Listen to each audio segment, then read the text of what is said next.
nihuse nababwira urugero rumwe rwa Lizinde. Lizinde yari ibyumba mu gihe cyo guhagarika jenoside.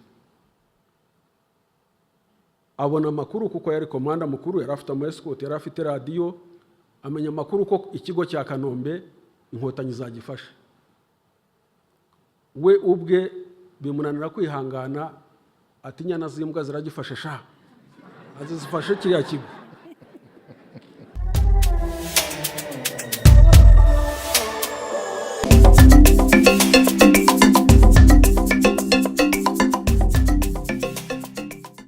Ni ibintu byari bigoye.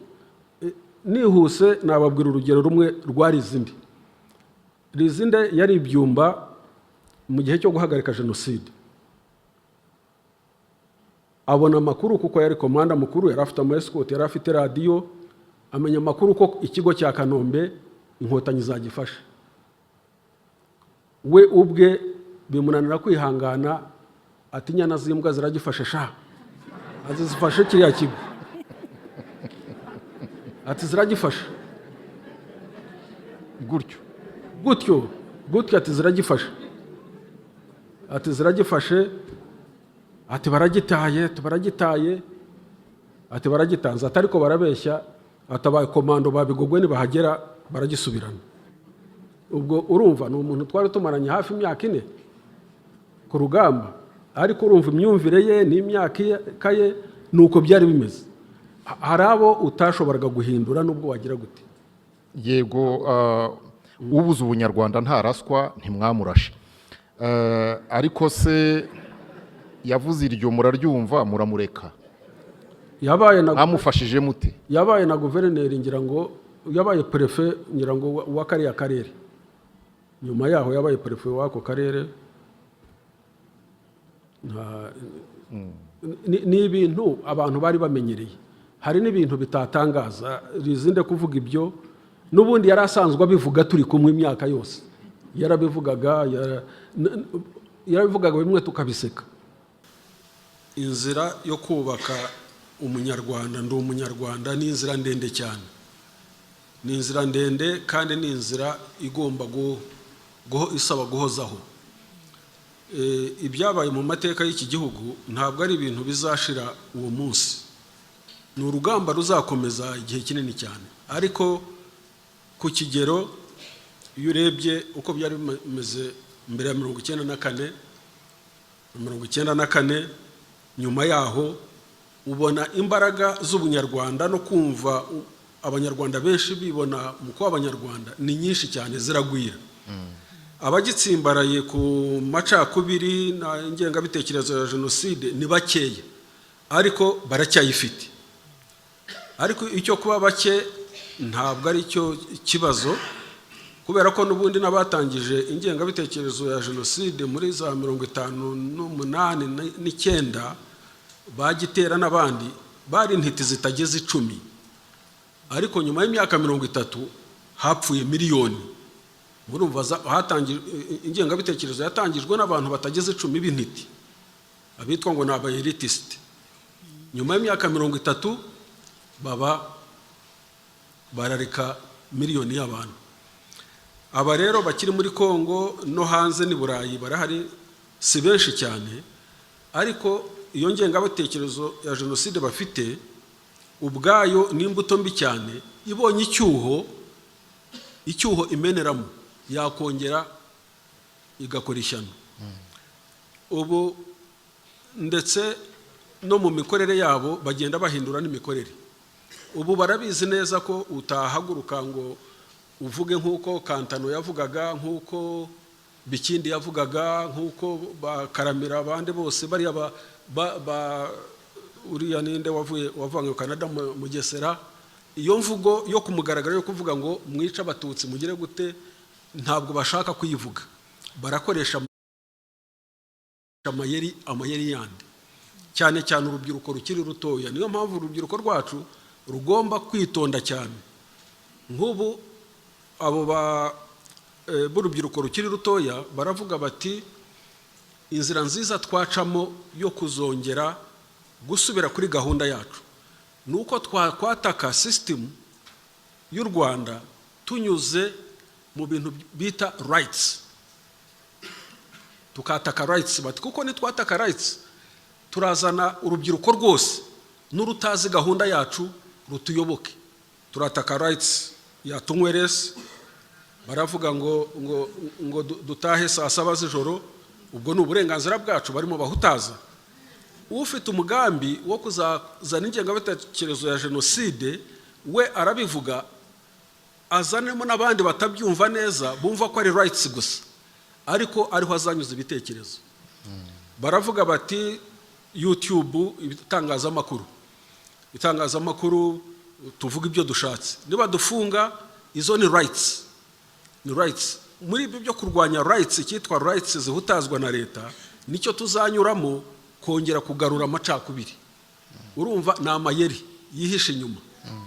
Aya ngaya rero urubyiruko rutoya ntabwo ruzayamenya, bo bazaza bumva ari bari bafite ingengabitekerezo ariyo bashyize imbere, bazaza bavuga rights, ariko rights bakubiremo n'abandi bose, noneho batera imvururu cyangwa se babone icyuho. Kurwanya ingengabitekerezo ya jenoside ni process izagumaho, kubaka ubunyarwanda ni process izagumaho. Nyakubahwa First Lady yabivuze ngo tugomba kwishyira muri DNA.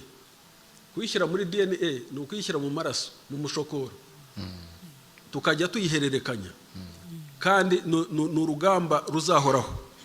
Abanyarwanda nta na choice mufitega. Icyambere, muri gihugu gitoya cyane kizengurutswe n'ibihugu byinshi,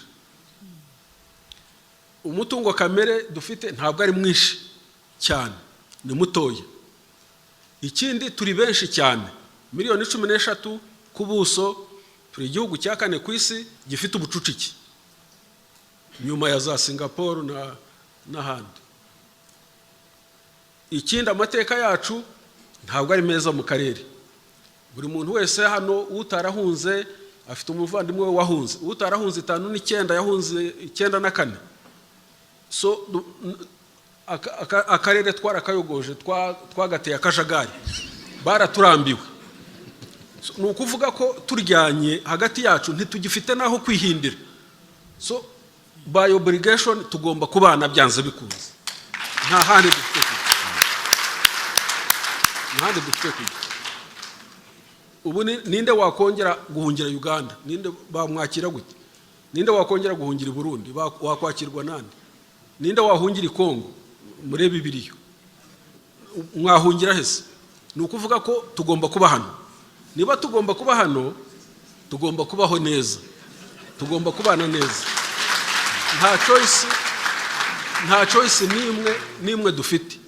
Ariko rero tukagira n'ikindi kintu cyiza. Turavuga ubuso buto, umutungo muto, amateka mabi, ariko dufite n'ikintu cyiza. Kuba turi miliyoni 13 zifite umuco umwe, zivuga ururimi rumwe, tumaze imyaka 30 tubona kubana neza no kubana mu mahoro icyo bimaze. Kuki tutakubakira kuri icyo ngicyo? Kuki tutakubakira kuri icyo? Kuko hari icyo twahawe, niba ari Imana yabiduhaye, niba ari gihanga, niba ari iki, ariko icyo dufite umuco wacu, ururimi rumwe. Umukuru w'igihugu avuga mu gitondo, u Rwanda rwose rukamenya icyo yavuze, n'uri hanze y'u Rwanda. Umuyobozi ajya imbere y'abantu akavuga mu rurimi rumwe, igihugu cyose kikaba cyabyumvise. Ntabwo ari benshi babigira. Icyiza dufite rero ni mureke tukigumane. Kandi mutibaza ngo ingengabitekerezo, amacakubiri, ndi umunyarwanda izasenywa gusa n'ingengabitekerezo ya jenoside. No, ibizayisenya ni byinshi, ni nk'ibyo navuze bindi, ariko n'ubudutsiko, n'imiyoborere mibi, n'ubusambo, no kwikanyiza, no kwironda. Kandi ibyo kwironda uko tugenda twidevelopa, utibaza ngo bizagenda bikurikiza amoko cyangwa iki, bizagenda bikurikiza ni interest, icyo musangiye niho bizagira. Ariko byose iyo ari imico mibi iragenda igasenya igihugu, igihugu cyasenyuka, ubunyarwanda bugasenyuka. Muri uko kubohora igihugu cyacu kugeza aho twahuriye na challenge ya genocide. Aho ngaho cyari ikigeragezo gikomeye cyaho u Rwanda rwagombaga gusibangana, ariko abantu baraharenga kubera ubuyobozi dufite. Ubuyobozi ubu ngubu tugeze ku iterambere, turacyahanganye no kuvuga kubaka ubunyarwanda, ariko u Rwanda ruzabaho ejo n'ejo bundi. So n'abakiri batoya, icyo mugomba kumenya ni ukwitondera ikintu cyitwa ubuyobozi, leadership.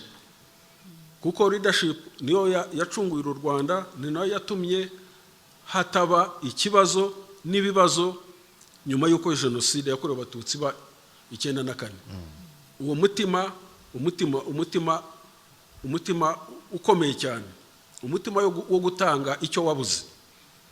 Buriya abantu icyo batazi, iyo wavukijwe ikintu ukavutswa ikintu, icyo wavukijwe nicyo wumva watanga ukumva uranezerewe.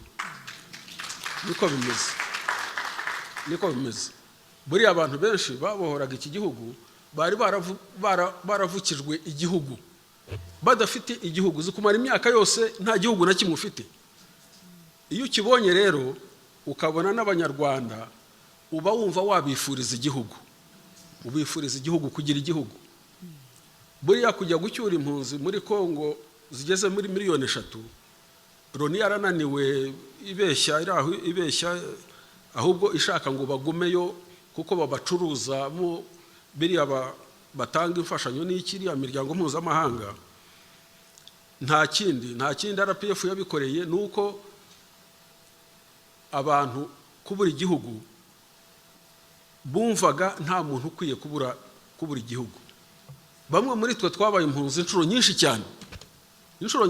Uzi ko impunzi inshuro nyinshi? Navutse ndi impunzi jewe, mvukira mu buhunzi, nitwa impunzi. Nagiye kujya muri secondary, kujya muri kaminuza. Data atanga inka ku mugabo witwaga Bijogombwa w'Umuhima kugira ngo ansinyire ko ari we data. Njya muri university 82 Ubugande buratwirukana ngo turi impunzi, tuza mu Rwanda. Tugeze mu Rwanda, Habyarimana aradufata adushyira hariya Kibondo ngo turi impunzi z'Abagande. Urumva, icyo gihe tuba impunzi z'Abagande.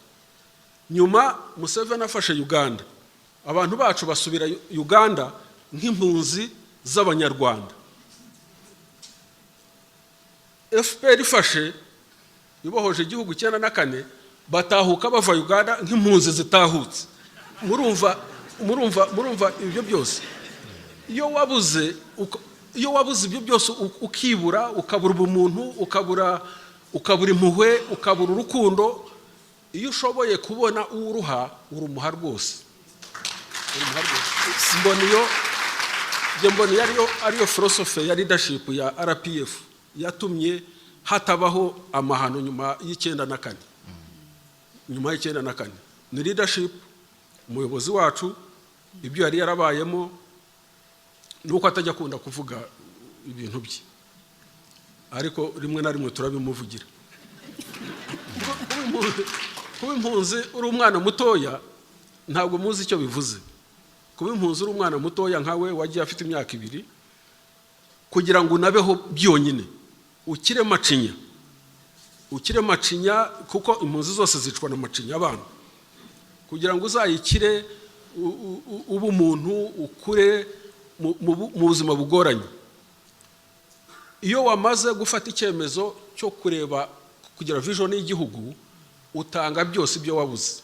Je ndibaza ko ari byo umuyobozi wacu yahisemo gukora. Niko ntekereza. N'abandi bose bakamureberaho.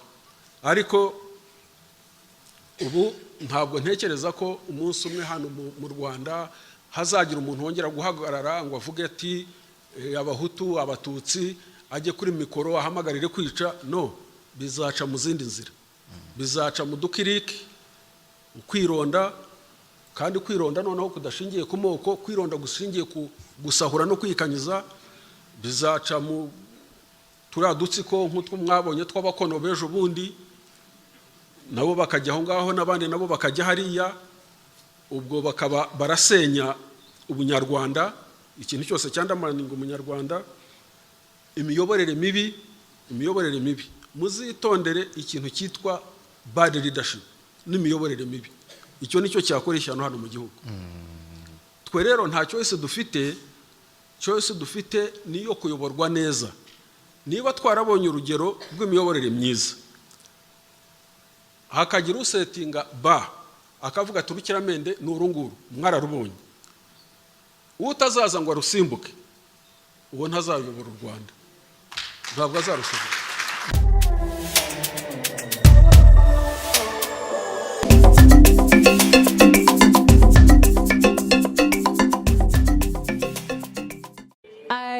I want us to take a moment. Ndashaka gufata akanya gato gusa tugatekereza ku byo amaze kuvuga.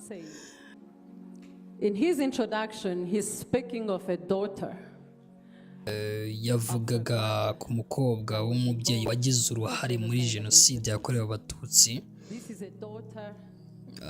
Uyu ni umukobwa wabonye amahirwe yo kwiga kugera ku rwego rwo hejuru, kandi n'umukobwa ufite inshingano ku nzego zitandukanye, harimo no gukora mu biro by'igihugu,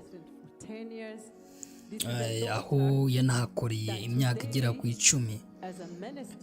Uyu ni umukobwa uri na minisitiri mu rwego rw'ingenzi cyane mu gihugu, by'umwihariko muri siporo, kandi ni ibintu byiza cyane. Siporo ni imwe mu rwego rwiza cyane. Ikindi kandi si ibyo gusa, si minisitiri gusa, munyitondere, ari no mu nama y'abaminisitiri iyobowe na nyakubahwa Paul Kagame, umugabo wasize byose agashyira ubuzima bwe mu kaga kugira ngo akize abanyarwanda muri jenoside, ndetse akanabohora igihugu muri jenoside nyina yagizemo uruhare. Ndashaka kubanza kubitekerezaho neza.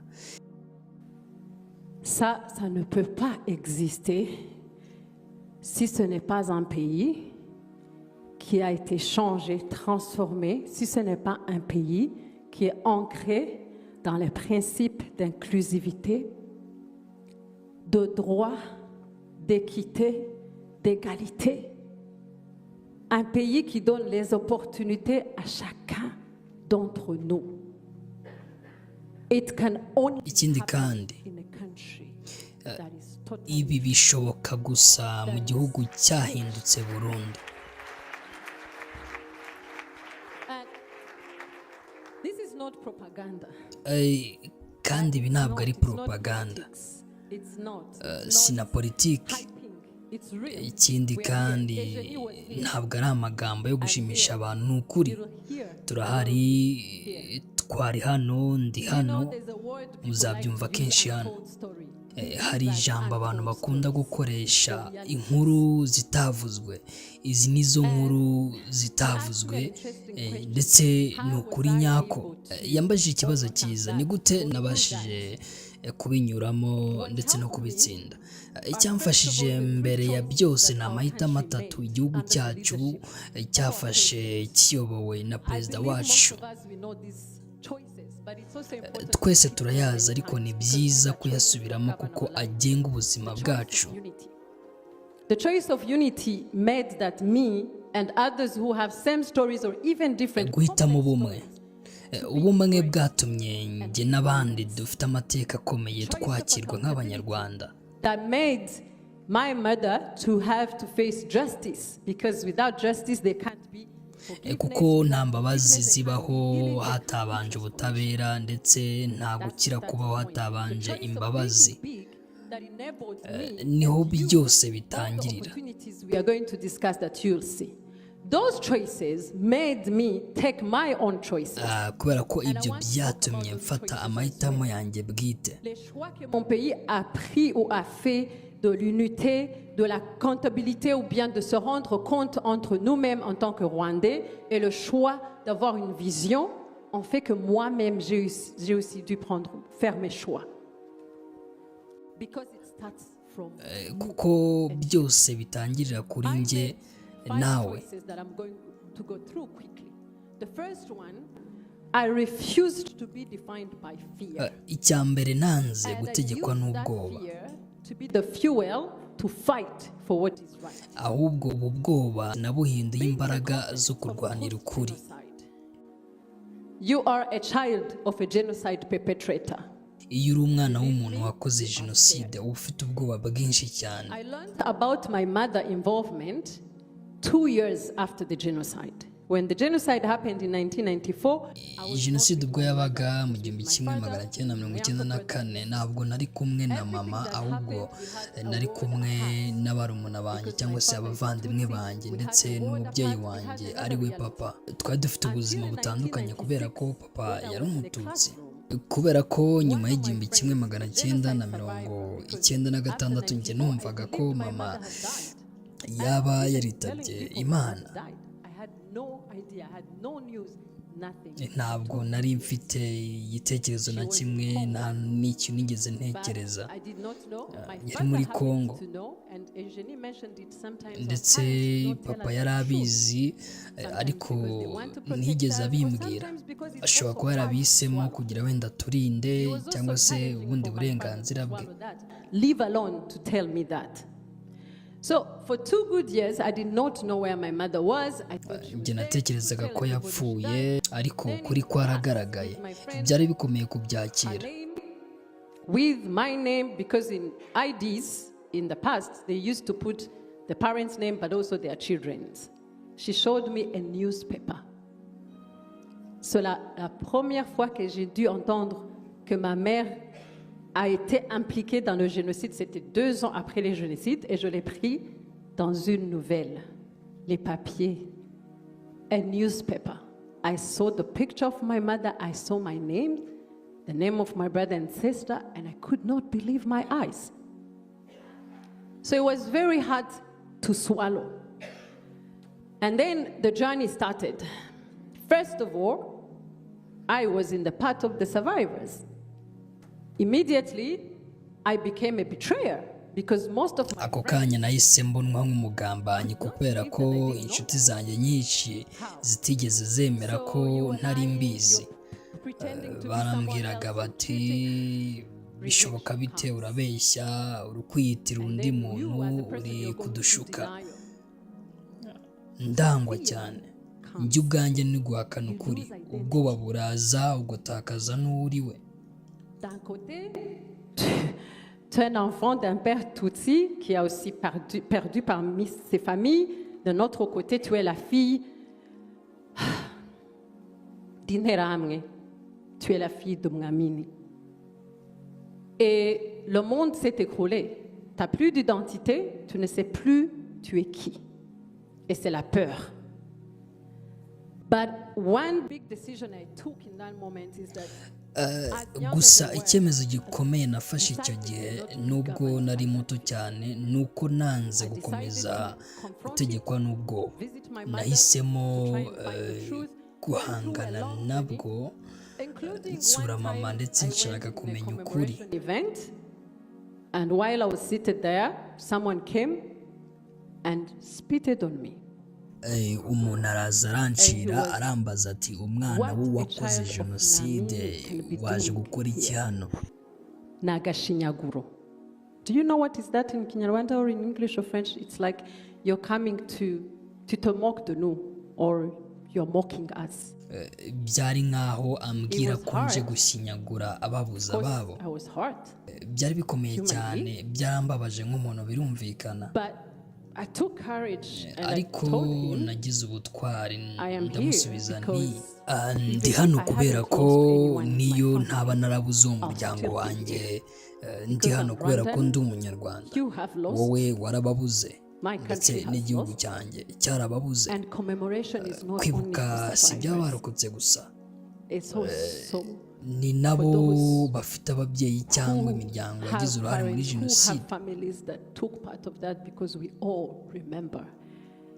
kubera ko twese turibuka kandi darkness and sadness, we nitwibuka remember ngo also to make tugume mu sure mwijima ndetse we make sure n'agahinda it never tukibuka happens again. kugira ngo bitazongera kubaho ukundi. So Niyo mpamvu I nahisemo decided not to stay in that fear. kutagumana ubwoba, I decided to ahubwo use it to do the nabukoresha right mu thing, gukora icyiza, harimo including being no where kujya people aho think you abandi should not be. batekereza ko utagomba kujya. The second choice I took Icya kabiri is to not be nafashe governed by nuko pain, nanze but gutegekwa transform n'ububabare, that pain into power that ahubwo makes me muhindura work imbaraga hard. zituma nkora cyane. Le deuxième choix que j'ai pris, c'est de ne pas être dans la peine, rester dans la peine, parce que c'est pas évident. En tant qu'une jeune fille de 12 ans, ta vie change, tout se bouleverse. Tu as la peine dans ton cœur, parce que tu ne sais pas pourquoi tu es en train de vivre tout ce que tu es en train de vivre. Mais je me suis dit que j'ai la peine que j'ai dans mon cœur, je dois l'utiliser pour changer, pour aussi travailler dur. And the third choice I took was to not stay in loss, Icya gatatu but be governed nafashe by nuko love. nanze And I kuguma want mu to gihombo, mention this because I know ahubwo sometimes when I say ntegekwa this, people n'urukundo. wonder love in the ndabivuga context of nk'uko politics and bamwe reality. bibaza ukuntu urukundo Love is rwakora the muri power politike, that helped ariko me and I nirwo believe can help rwamfashije also many gukira to kandi heal and rushobora to be gufasha able to benshi. go over and also to Namenye realize ko that I cannot do it by ntashobora myself. kubikora njyenyine, kandi I had to nagombaga approach kwegera friends, inshuti, family, umuryango people, and I have ndetse the n'abandi system, I bantu, have the country that ndetse helped me n'igihugu to go cyamfashije through that. kubinyuramo. The love of the country is the one that has made our Urukundo leaders to rw'igihugu sacrifice nirwo everything, rwatumye including abayobozi bacu fighting any bitanga, sort of discrimination barwanya and all ivangura that, ryose, that has enabled us to be here. bigatuma turi aho turi uyu munsi. And then from that, I decided also to transform that whole Nyuma shape. yaho When rero you are a nahisemo child guhindura that has parents ibijyanye n'isoni involved nari in the mfite. genocide, Iyo you uri have umwana shame. w'umuntu I know cyangwa se whenever I talk w'umubyeyi of wakoze this story, jenoside ufite it's isoni, not, there's nothing glorious in saying that your parents took part in genocide. There's nothing glorious into that. nzi ko nta cyubahiro kiri mu kuvuga ko There's no pride ababyeyi into bawe that, but bayikoze. it's a fact. Nta kwirata kubirimo, facts have to ariko be taken as facts. niko kuri nyine. So Ufite isoni you n'icyaha have mu shame, mutima, you have guilt, ariko but I nanze decided and gukomeza I realized gutegekwa that I n'ibyo cannot nakoze. accept to continue being governed by guilt and shame of something I did not do. I can't carry burdens that are not mine. Sinshobora I gutwara can learn umutwaro from them utari and uwanjye, make my own ariko choices and nshobora decisions. kubyigiraho ndetse no gufata ibyemezo byanjye. So I told myself it's time to change this whole shame into shine by working niyo hard, mpamvu by navuze nti adding new igihe positive kirageze things. cyo And I'm guhindura grateful isoni to zikaba the leadership urumuri, we have today because binyuze mu gukora opportunities are cyane there. ndetse no kongeramo that. ibyiza bishya. And last, which is not least, was to sit and say, icya nyuma I am not nasanze repairing what ntashobora my mother did. I gukosora can't. ibyo She mama can't. yakoze, Nobody can. ntashobora nawe You know, President once atashobora ndetse said, we nta n'umuntu cannot wabishobora. turn the clock back. Perezida yavuze Neither ko can we erase tudashobora or change what gusubiza happened. inyuma igihe. So everything I do, I am not redeeming my mother. icyo nkora, No, I am not repairing. No. si But ugukosora ibyo yakoze, I am making sure that I am planting and leaving a seed that is ahubwo ni different from the ugusiga one she left. umurage utandukanye n'uwo yasize. So the tragedy she took part of, the genocide bityo against the Tutsi, ibyago yakoze my muri assignment is to jenoside make it njye a nshaka triumph kubihindura by making intsinzi sure ntibizongere that it kubaho. doesn't happen again. That nobody can stand and start mocking and tell us Ntihazagire that what we are uwongera, living and we lived is nothing. kudushinyagurira ngo ibyo You are twanyuzemo si making byo. it a case. We are not seated here. You know, people like to say, oh, you're strong. Eugenie, we said, you're brave, you're strong. So-and-so is strong. Oh, Nelly, you're strong. So strength to go through all those painful moments to rebuild everything that Rwandans went through on an individual basis or country. kubaka igihugu bisaba It's imbaraga not nyinshi, decoration. si ikintu Courage. cyo It gushariza, takes fighting. bisaba It takes kwihangana pain. ndetse It n'ubwitange, takes sleepless nights. bisaba It kandi takes resolution. It takes kudasinzira, sacrifices. So we kubabara have ndetse not no made these kwiyemeza. 32 years of sacrifices ntidukwiye to allow kwemera anybody ko coming from hari nowhere uwaza to make it agatesha nothing. agaciro ibyo twiyubakiye imyaka 30 So ishize. that's my fight and that's my decision. You cannot criticize or make genocide ntidushobora kwemera ko something hari we need to uwaza agatesha do a agaciro ibyo scientific research about twubakiyeho it unless you're going to come and imyaka start 32 doing ishize. autopsy on Ibi ni us. byo mpagazeho. Because Nta muntu those are ukwiriye not guhakana research. jenoside. Those are realities. I'm not a Si research. I'm a ibintu byo reality. I'm a living kuganirwaho testimony. She is serving a nk'ubushakashatsi, life sentence. ni ukuri kubaho. Njye ndi umuhamya I am not wabyo. going to see her out. She's serving a life sentence and she's there because of what she did. So what Mama she did is real. ari mu gihano cya burundu kubera ibyo That is yakoze. why nobody can wake up Ikindi and start kandi sinzabona bring asohoka. negotiationism, bring criticism on ni genocide. ukuri Oh, let's think about it. ntawuhakana. Let's re-question young people here. There are things people discuss, brainstorm on, exchange on, and there are lines people do not cross. So we can't allow that. Don't be mistaken. Don't be. Ikindi Let kandi ntidukwiriye nobody start kwemera changing ko your mind. Que abantu personne ne te montre baduhindura où c'est une ibitekerezo réalité. kuri ibyo. Nous sommes là. Je suis un témoignage. Eugénie, il y a les autres. Ça s'est passé. Il y a des gens qui sont responsables et notre responsabilité, c'est de changer. C'est de changer cette histoire. C'est de combattre et de remettre et de transformer notre pays. With all those choices I have made, that's how I was able Ayo ni to amahitamo overcome yanjye and move yatumye forward. mbasha Quickly on the kubitsinda. second question, None ku kibazo cya kabiri, what advice can I niye give nama naha abantu bafite amateka those who are nayo, living the same condition or the same realities or even different? Our parents, you know, life is made of choices and decisions. You feel me, young people? You feel me? Life is made of choices. Ubuzima Our bugizwe parents made their n'amahitamo. own choices. ababyeyi bakoze ayabo, natwe tugomba Yes, gufata we are ayacu. victims.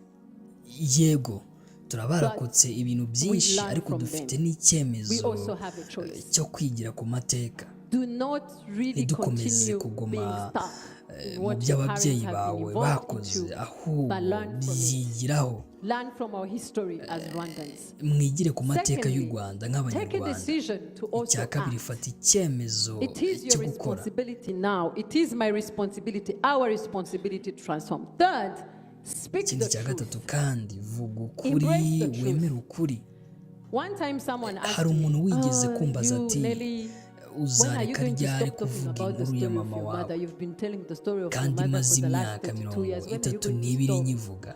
And I told that person, Naramusubije nti, stop when I was done. nzareka kuyivuga because igihe at the end of nzapfa. the day, I carry that story with me. Even when I'm walking, I carry that story with me. Kuko I carry her inkuru name. I am not her. ndayitwara buri I am gihe. Mukazaire Nelly. But I carry her name. She's my mother. So I will not never stop talking about the truth, because as the Bible says, for those who Kandi believe and nk'uko read the Bibiliya Bible, they say, ivuga, go, ukuri you shall know the truth and the truth shall set kuzaba you free. umudendezo. So freedom comes also Ukuri from niko truth. kuduhesha So for those ubwisanzure, who have the same background as me or kandi iyo different or dusangiye complex and ukuri what, speak turushaho out the truth. kubohoka kandi Because tugafasha truth n'abazadukomokaho. sets free. When we share this truth, we become free and we set free our next generation. The third one is Icya embrace gatatu, your history and story. wakira amateka yawe In nk'inkuru speaking the yawe. truth, one of the toughest moments I had in my life was Ubuzima to burimo ibihombo explain to my byinshi. kids. You know, speaking of losses, life can bring a lot of losses, and this is what I love about Rwanda. You know, Kandi Rwandans, ibi nibyo we nkunda ku all Rwanda. are born Dufite with imbaraga zo resilience in kwihangana. DNA. I believe so. Because speaking of myself, navuga ku giti speaking of cyanjye losses, in the mu rugendo journey of my rwanjye life, I nabayeho also happened mu to lose bihombo my byinshi husband. nabuze umugabo wanjye He was a genocide survivor who wararokotse survived with jenoside only one brother, with no parents, with no asigarana uncles, with no n'umuvandimwe umwe aunties in gusa. their family. Everybody. yabuze ababyeyi ba We nyirarume used to go together ba to visit nyirasenge my mother in bose the prison. And twajyaga take our dusura kids to mama visit mu her. igororero Even today, I ndetse take n'abana them to bacu visit her. When they grew tukajyana up, my daughter, none ubu when she was 12 years ndacyabajyana old, the kumusura same age I had when the genocide ubu umukobwa happened, wanjye afite she imyaka asked cumi us n'ibiri once, but nk'uko Mom and nanjye Dad, nari we were mfite seated there, iyo going myaka to close ubwo there. jenoside And it's very yatangiraga important because we are talking of next generations now.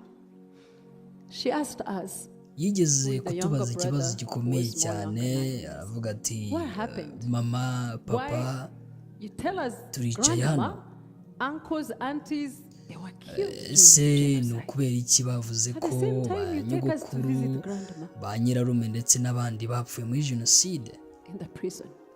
ariko And you tell us tujya kumusura mu igororero she was involved in mukatubwira the ko genocide. yagizemo uruhare muri jenoside. She asked us, should I love her or hate her? nkwiye kumukunda cyangwa kumwanga.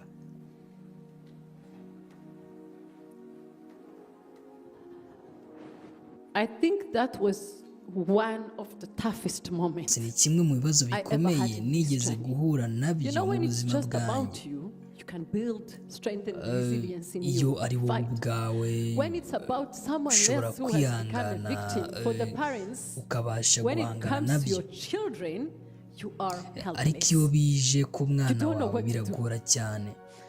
Donc, uba utazi icyo un des moments wakora très difficiles, parce que je veux que même ukumva ceux qui comprennent le wabuze français comprennent ibisubizo. ça, que j'ai eu, c'est quand ma fille, elle avait 12 ans, avec son frère qui avait 9 ans, elle nous a posé la question parce que mon mari, qui n'est plus, que son âme se repose en paix, est survivant du génocide, qui a perdu toute la famille. Et moi, j'ai ma mère qui est en prison. Et puis, notre fille a demandé, maman, papa, vous nous avez dit que nous n'avons pas de famille, pas de grand-mère, pas de grand-père. Du côté de son père, bien sûr, il n'y a personne, qu'ils ont été tués pendant le génocide.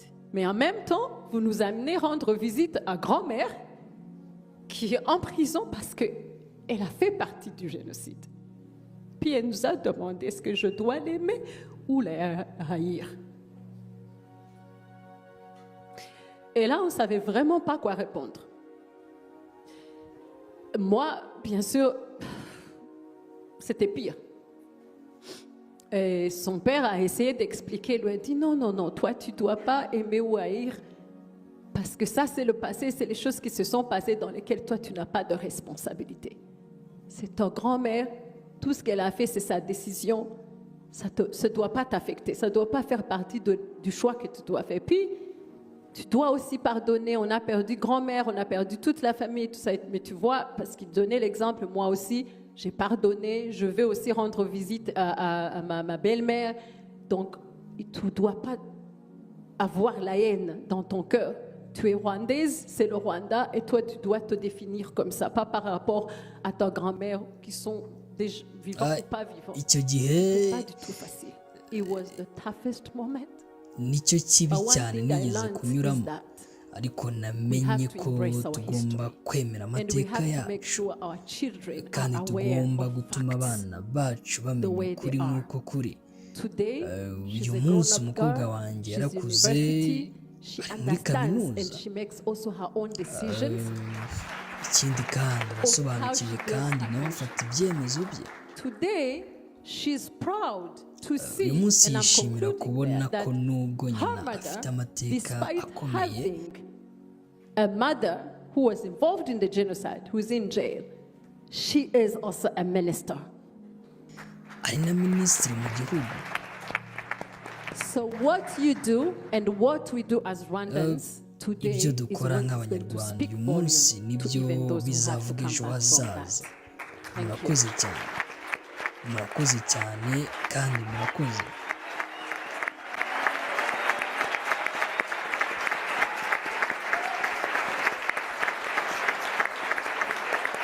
Thank you, thank you, thank you so much. Thank you, thank you, thank you. Don't make me cry.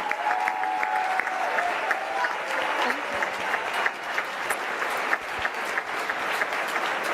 Merci, merci, merci. Thank you.